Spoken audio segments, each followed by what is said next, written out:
गांव के किनारे एक नदी बहती थी। उसी नदी के पास गणेश काका नाम का एक बूढ़ा आदमी रहता था।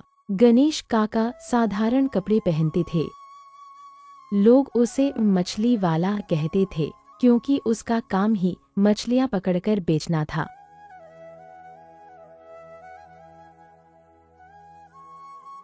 पैदल ही गांव-गांव घूमकर ताज़ी मछलियां बेचते उसकी आवाज़, ले लो ताज़ी मछली, नदी से अभी-अभी लाई गई है, सुनकर लोग घरों से बाहर आ जाते।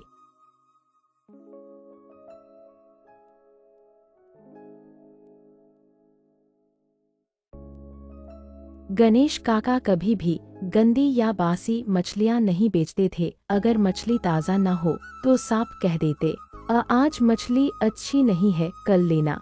आले उन पर आंख मूंद कर भरोसा करते थे। एक बार पड़ोस के गांव का व्यापारी बोला, काका, तुम अगर थोड़ा झूठ बोल दो तो ज्यादा मुनाफा कमा सकते हो।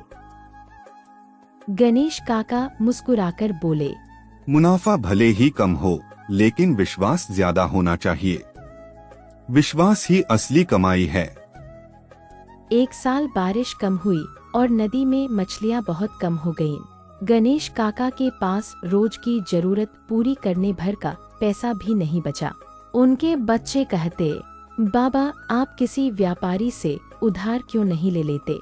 काका बोले, उधार से पेट भर सकता है, पर आत्मा नहीं। हमें अपनी मेहनत से ही जीना है। इसी बीच गांव में एक बड़ा मेले का आयोजन हुआ। मेला समिति को बहुत सारे मछलियों के ऑर्डर की जरूरत थी। गांव के सरपंच ने कहा, यह काम तो गणेश काका ही कर सकते हैं, उनकी मछलियां सबसे अच्छी और ताज़ी होती हैं। गणेश काका ने मेहनत करके समय पर ताज़ी मछलियां पहुंचा दी। मेले के आयोजकों ने उन्हें खूब सम्मान दिया और अच्छी रकम भी दी। इतनी कमाई होने के बाद काका ने खुद के लिए कुछ नहीं रखा। उन्होंने कहा, आज तक गांव ने मुझ पर भरोसा किया है, अब मेरी जिम्मेदारी है कि मैं गांव की मदद करूं। उन्होंने कुछ पैसे से गरीब बच्चों के लिए किताबें खरीदी, कुछ पैसे अनाथ बच्चों के लिए रख दिए और बाकी गांव के मंदिर की मरम्मत में दे दिए। गांव के लोग बहुत खुश हुए। सबने मिलकर कहा, काका, आपने हमें सिखाया है कि इंसान की पहचान धन से नहीं बल्कि ईमानदारी और सेवा से होती है।